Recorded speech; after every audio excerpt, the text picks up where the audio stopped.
V času pandemije COVID-19 smo bili soočeni z veliko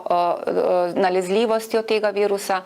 ki je zahteval izreden angažma zdravstvene službe, potrebo po bolnišničnem zdravljenju kar za petino bolnikov in ves svet se je znašel v izredni socialni, družbeni, ekonomski krizi. Zato se je nekako ves svet združil v prizadevanju, tako finančno kot seveda tudi znanstveno, da so pristopili k razvoju cepiv in tudi države so same prevzela vsa tveganja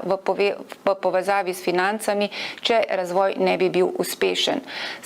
So pa vse faze v razvoju tega cepiva oziroma cepiv, ki jih danes poznamo, šle čez vse obvezne kontrolne mehanizme, nič ni bilo spregledanega.